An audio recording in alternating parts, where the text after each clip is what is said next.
Greetings. Welcome to session 5 of the Pediatric Roundtable series with the Lurie Children Center for Cancer and Blood Disorders. In this session, we will introduce you to Dr. Joanna Weinstein, and she will discuss what families and PCPs need to know about cancer predisposition. My name is Chad Worley. I am your moderator today, and I'm the Lurie Children's Physician Liaison for the City North and the North and Northwest suburbs. I am joined by my liaison colleagues, Paula Nowak and Julie Kalkbrenner. And before we move on into Dr. Weinstein's presentation, I'd just like to tell you a little bit about the Lurie Children's Cancer Center. Here at Lurie Children's, we treat more children with cancer and blood disorders than any other hospital in Illinois. Although cancer is rare in children, we treat 220 new patients each year for a wide range of childhood cancers. We are ranked nationally in the top 10 by U.S. News and World Report, and we are the #1 hospital in Illinois for cancer and pediatrics. Dr. Joanna Weinstein is a Lurie Children's attending physician in hematology, oncology, neuro-oncology, and stem cell transplantation. She is the director of the Lurie Children's Cancer Predisposition Program, and you'll hear a little bit more about that today. And she sees patients at our Lurie Children's main campus in downtown Chicago. Before I transfer it over to her, I would like to remind you that this session is being recorded, and we encourage your engagement in this session. So if you have questions as we go along, please type them in, and then after the presentation, we will answer your questions live. And if you'd like to ask a question live, please just go ahead and hit the raise your hand button icon, and we will unmute you for a question. But without further ado, Dr. Weinstein, why don't you go ahead and take it over? Thank you for joining us this morning. Great. Good morning, everyone. It's supposed to be a beautiful day. Hopefully everyone can be outside. But thanks for joining. I'm going to talk about hereditary cancer predispositions in children. Again, I'm the director of the Cancer Predisposition Program, also the section head of the hematologic malignancies, and you'll see that I wear a few different hats at this institution. And I have no disclosures, which may not be all that important anyway. But so the objectives for today, is it shifting? Yeah, you're working good. It's just a little slow. I got it. It's just a little slow. All right. So the objectives today are, again, just highlight the scope of cancer predisposition syndromes. CPS does not mean Chicago Public Schools. Sorry, it's catching up to me. I'm not going to give you a laundry list of all those genetic syndromes that we had to memorize in medical school and residency for our boards, because I don't think about them like that, and I don't think that's very helpful. Hopefully we'll just touch on some broad strokes of cancer predisposition and what the Cancer Predisposition Program does here. Talk a little bit about genetic counseling and testing, which is a big part of what we do. Also look at the pediatrician's role in identifying patients with hereditary cancer predisposition syndromes, hopefully trying to get a sense of what patients are at risk, what non-cancer manifestations are of cancer predisposition syndromes, and then also what is the pediatrician's role in managing these patients. And hopefully I'll highlight that I think it's a collaboration between a program like ours and collaborating with the pediatricians and other specialists. So how did I get into this? I've been here for 23 years now, next month.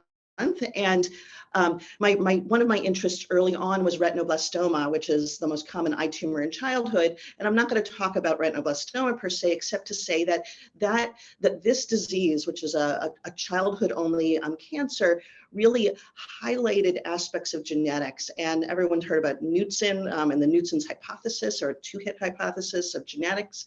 And that hypothesis came from an observation of a geneticist who I believe is married to a pediatric oncologist, who noted that patients who had a family history, retinoblastoma patients who had a family history suggestive of a hereditary cancer syndrome, patients with retinoblastoma were more likely to develop those tumors at a younger age in multiple eyes and with multiple tumors. While patients with retinoblastoma who did not have a family history developed one tumor in one eye and tend to be a little bit older. And again, they didn't have a family. So it suggested that there was something predisposing underlying that made it more likely to for a patient who had a genetic predisposition and a family history to develop multiple tumors, suggestive of a hereditary connection. And, I think the other piece that that is very universal to any patient that we take care of. And oncology is the idea of like, why did this happen to my child? And up to this point recently, most people said, hey, it's just bad luck. But now we know that about 8 to 10% of children who are diagnosed with childhood cancer are affected by an identifiable hereditary germline mutation. Something about their individual genetics makes them more likely to develop a tumor. And this may be inherited from their parents unknowingly or knowingly, or it can be a spontaneous de novo mutation in the child. And if a patient has germline, meaning germline mutations in cancer genes, suggestive of, again, some underlying genetic predisposition within the patient itself, that's defined as having a hereditary cancer predisposition. So what do we do in the cancer predisposition program? We're composed of a physician, a genetic counselor, social worker, and actually we have a nurse coordinator as well. And we meet with families. We get a 3-generation three-generation family tree and pedigree, focusing on cancer and some non-cancer related conditions. And I think the important thing is that we do counseling. Counseling is a discussion. Counseling does not mean the same thing as testing. We have a big discussion with families to show us, hey, what the genetic testing tells us and what it's not going to tell us. It doesn't predict whether a patient's going to get cancer or not, but it does define risk, which is a hard thing for some families to sort of understand and get their head around. And we also counsel families on what the possible results may be. A positive result would be, hey, we do find a pathogenic mutation in the patient. Negative would be, hey, we did not find the mutation that we were looking for. And then we also get results called a variant of unclear significance, or a VUS, which is what creates a lot of gray hair and consternation, because this is one of those values that, hey, we found a gene mutation and we actually don't really know exactly what it means. Does it increase the risk, or is it just that, hey, your gene's a little bit different than my gene, and that just makes us a little bit different. So, and it's our job to help navigate all 3 of those possible results and come up with a treatment plan, a care plan for the patient. And it's important to know that if we do proceed with testing, that has significant implications in terms of how to care for the child going forward. But also, these results can really move into the rest of the family too. And that is part of our job, is to sort of counsel that, hey, we're looking to, define risks and try to define work on a medical care plan for the patient, but these results actually will lead to recommendations regarding other family members, future offspring of the child, siblings, parents, and potentially, further. So, the decision to proceed with testing is really a very personal choice. And there are a lot of psychosocial and ethical complexities to this as well, which is way beyond the scope of a 20-minute talk. But I will say that we are guided by general principles to say that, okay, that's again slow. It's slow. It's coming. But basically, we're guided by principles saying that doing testing in childhood that doesn't have any direct impact to the child at that age really doesn't make a whole lot of sense. And we typically try to defer those tests until later on in life, late teens or very early adulthood, to say, hey, let's put the decision making of finding out these results on the patient itself. And we'll often say, for instance, families who are interested in finding out BRCA or BRCA, for instance, which is a common one to talk about, if they want their child tested, typically because of a family history of breast or ovarian cancer, typically we'll say, hey, let's postpone that. Like, we're happy to meet with you, but let's postpone that and have a discussion and another session when the child is 16, 17, 18, and then we can try to help advise and counsel the patient and the family regarding that, rather than doing the testing when the kid is 3. But I will say that we've broken those rules a few times, because pursuing genetic testing should always be guided by the best interest of the child. And if there are medical decision-making choices that need to be decided during childhood based on these conditions and these results, then we will sometimes do testing earlier. So which patients do we follow in our program? Again, the slide is coming. Again, there are certain pediatric cancer types that we specifically, that are specifically associated with cancer predisposition syndromes, something called adrenocortical carcinoma, something called a cystic nephroma. These are really pathognomonic for certain genetic cancer predisposition syndromes. But we also, and that's not your job to know that stuff necessarily, but I'll give you the laundry list, which I told you I wasn't going to do in a second. But I do believe that surgeons and oncologists should be very aware of many of those. That's to say, hey, if you've got that, you need to think about a cancer predisposition syndrome. Any multifocal, bilateral, metachronous tumors, 2 tumors in a child is not right. So those patients should definitely be referred. We also are doing more and more genetic testing in other aspects of the oncology program. So, many of the tumors are actually being worked up with a genetic test on the tumor itself. And that information defines prognosis and also may define a treatment plan or different targeted therapies that are specific. And maybe they weren't looking for this, genetic change, but with those genetic tests, we are finding germline mutations. And I think it's important, and we explain this to the families, that the genetic testing on the tumor itself is not the same as the child's germline genetics. Freddie's genetics are not the genetics of the tumor, but again, sometimes the tumor can give us hints about what might be going on in the germline. We also see a lot of patients who have a family history of cancer, whether the patient has cancer or not. And, I think many families will come in with, a parent has suffered or succumbed to cancer, and what are the risks for my child of developing a cancer like that? And, certainly for us, red flags in the family history would include multiple first-degree relatives with cancers, young onset of cancers, multiple primaries, consanguinity can contribute to this. So, we look at that and try to make an assessment based on all of these different features and try to help define a plan or a testing and counseling testing and then surveillance plan. Again, this is that list of things that I don't really want you to remember, except to say there's a whole bunch of things that are, pathognomonic for different types of cancers. But I will say that pediatric cancer is not the only, there's the list, sorry. There's just a lag. But pediatric cancer is not the only defining feature of a cancer predisposition syndrome.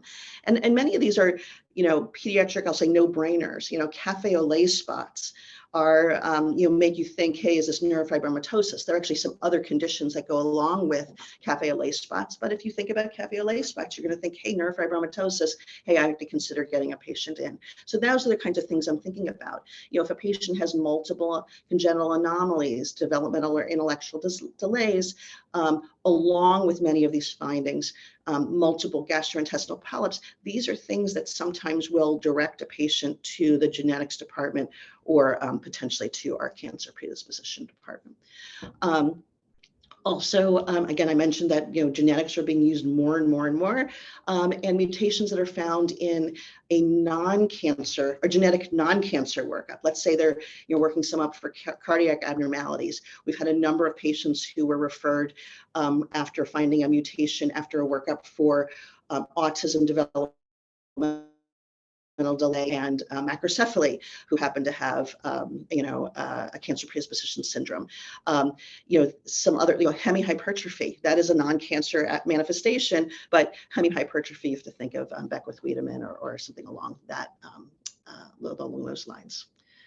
So let's talk briefly about just general genetic aspects. Again, our job is to help define, it's coming, help define if a patient is at a significantly increased risk of cancer. And most of the time in pediatrics, we're talking about genes that are what are called autosomal dominant, meaning you only need to inherit one gene. Basically, you inherit 2 genes from your parents, or one of each gene from your parents.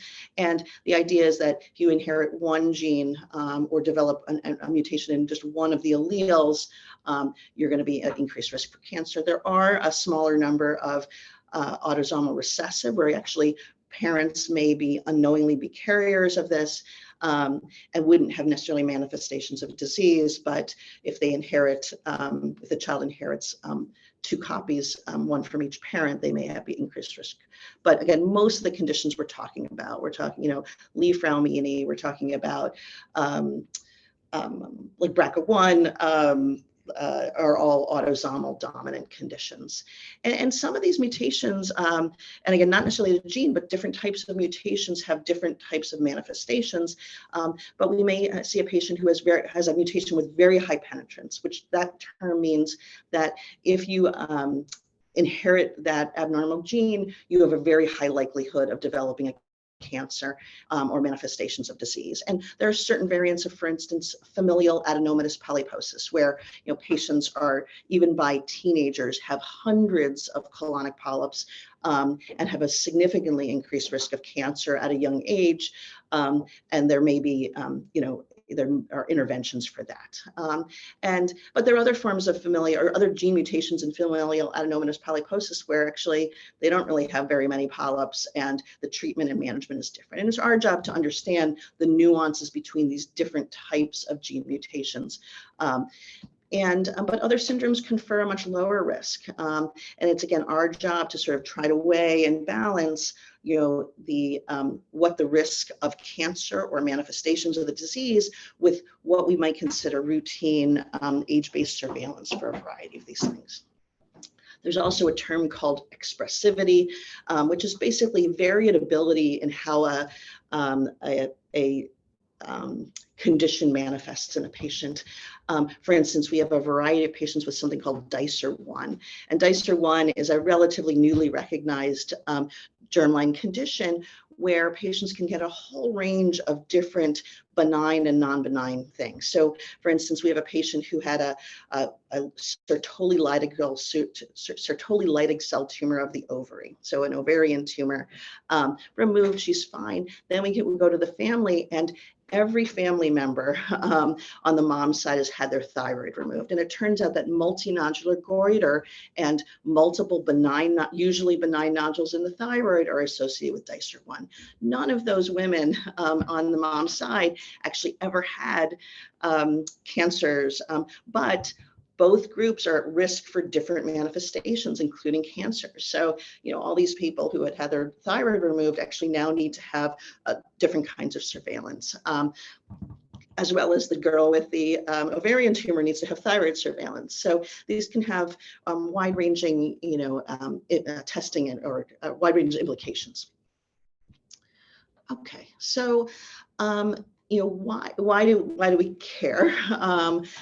Other than to keep my clinic full and busy, which it's increasingly by the minute, increasing in volume by the minute.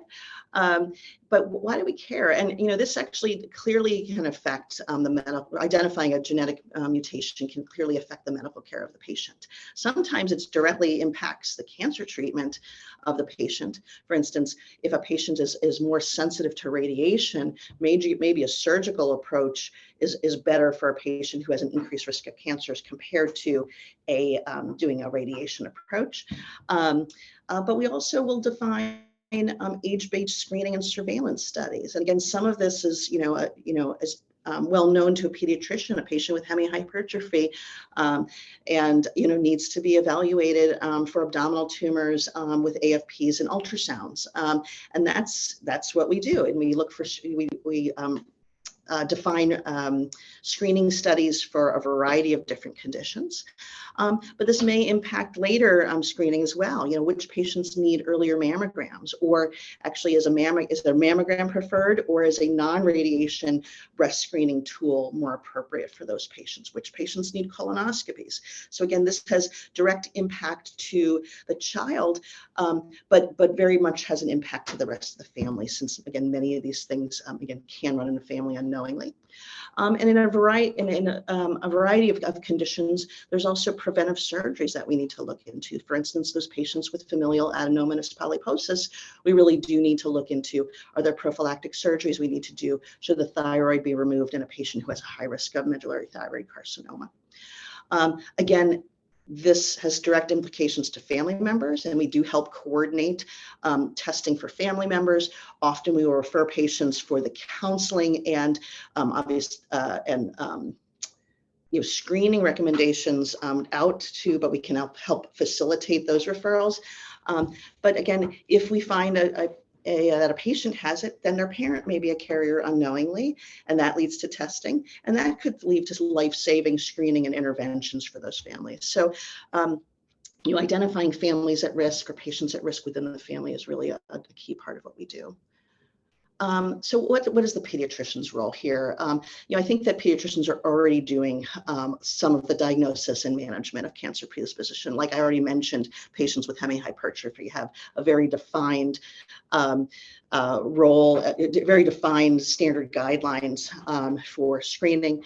But I think also the pediatrician, looking for non-cancer stigmata, also taking a general family history of things is certainly worth, is a part of standard care and is appropriate. I would say that even more critical is once a cancer predisposition syndrome is defined, how do we follow up? Our program, which may be a different model than other places, is that we actually help facilitate the screening. I order the screening tools. I see the patients once a year. I follow up on those imaging tests, while other places will actually refer back to the pediatrician for them to coordinate those tests. But I do think that I think it's very important that pediatricians are aware of what the red flags are regarding cancers and other issues related to this. So if a particular cancer cancer predisposition is defined, then what are the red flags that the pediatrician needs to look at? And I talk to the families about this.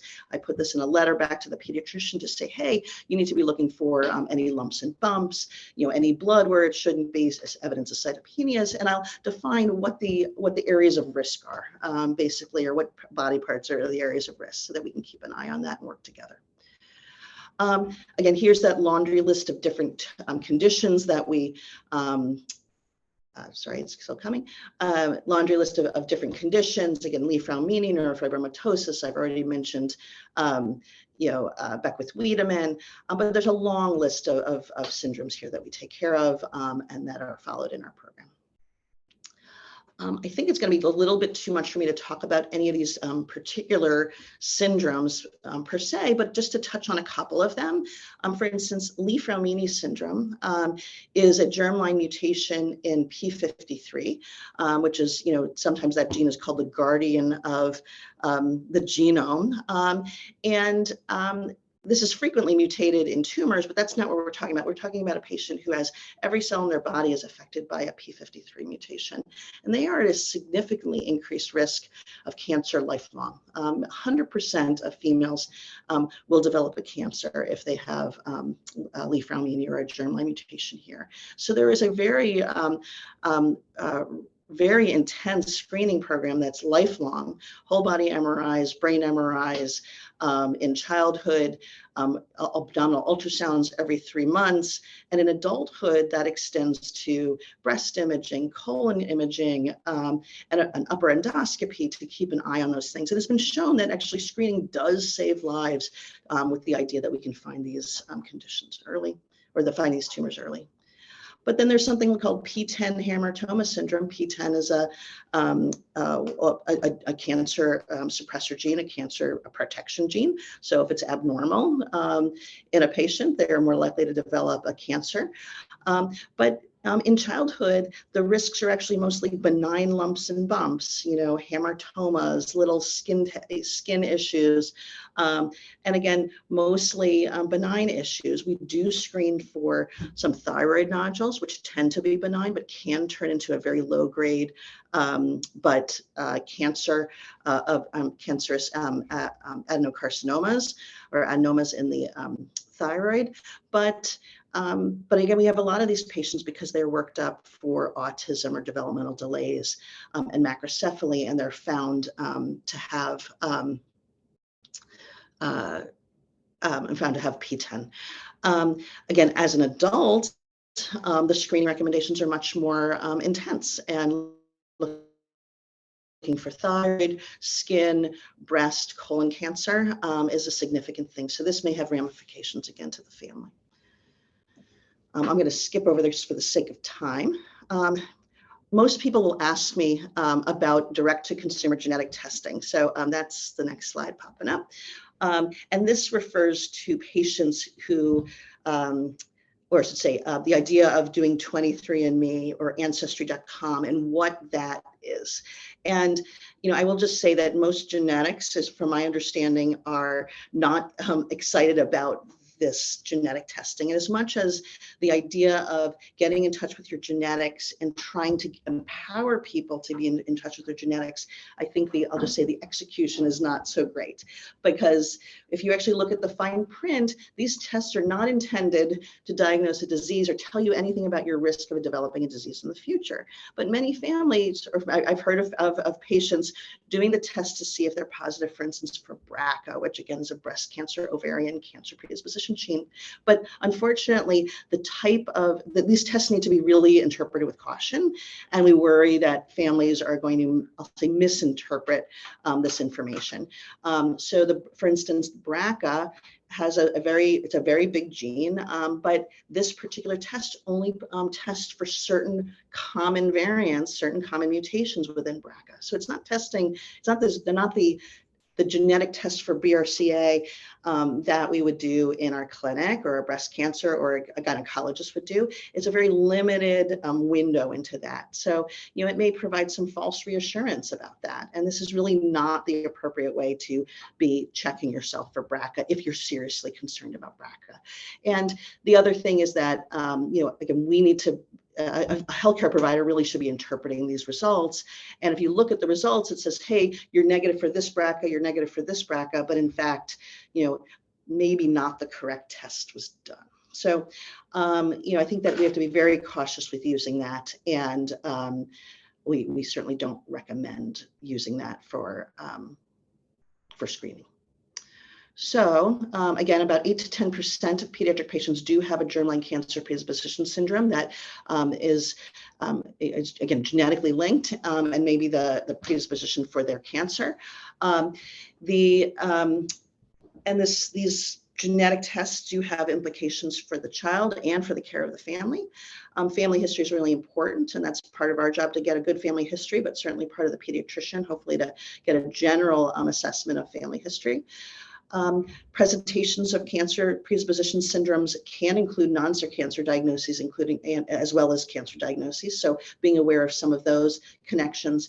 And again, we feel very strongly about partnering with pediatricians to provide comprehensive medical care and screening to an affected patient.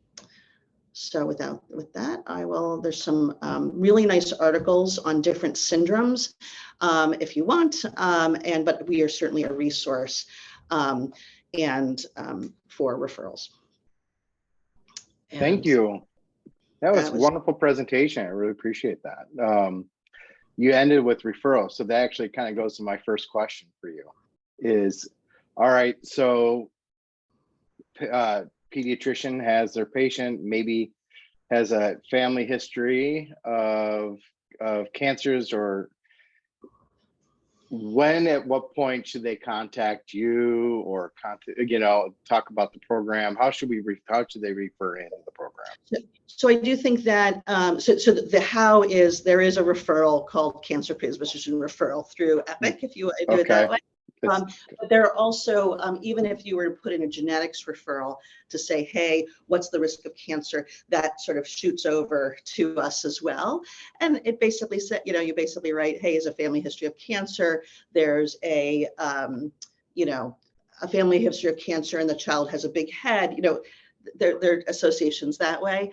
And we're happy to, look at that. I would say that if there's lots of family in, let's say the grandparents and grandma and all of her brothers and sisters have cancer, we may say, hey, it's probably a better approach to test the direct, like the parent who's the direct offspring rather than us. And that's often sometimes what we'll do is we'll actually see the child and then say, hey, actually the more useful person to test is not the child, but actually the living relative, the living relative who survived cancer, the yield of that person is probably going to be much higher.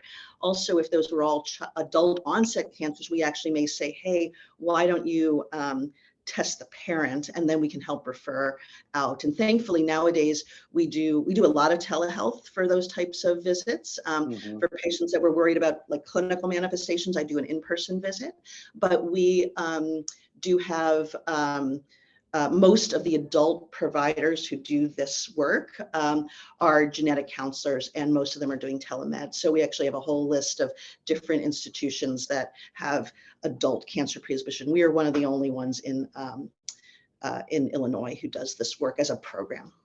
Okay. And say a patient sees you early on as a child, and so far so good. Do they keep coming into the program, or as they get older, or, you know, testing keeps going on? How does something like that work? So if we do define a patient, say a patient has Li-Fraumeni, where so I will see the patient once a year. We will, if they're new children along the way, we test the children. So that's an easy access to us.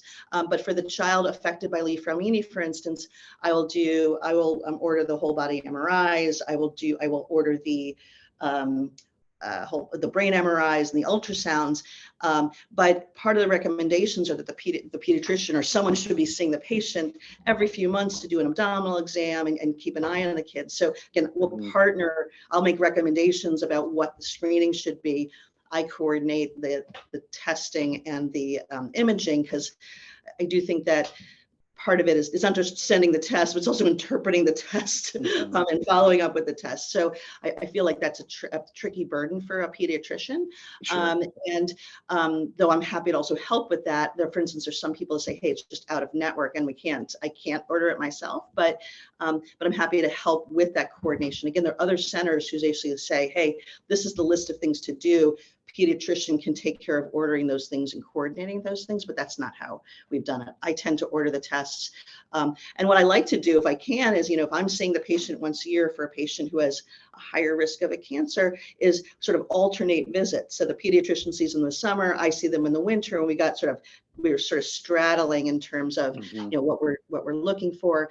In my letter to the pediatrician, will be like, hey, these are the signs and symptoms that we really need to be following up on, and I make general recommendations like that. I think that answered your question. I think the trickier thing is what happens when the patient ages out of, and for instance, I don't have mammograms, nor do I know how to read mammograms, so I have to sort of, it's tricky because there's not a lot of adult providers who do what we do, and certainly not necessarily a comprehensive approach, which is, I'd like to clone some people to do this, because the parents who are diagnosed, where do I send them? And right.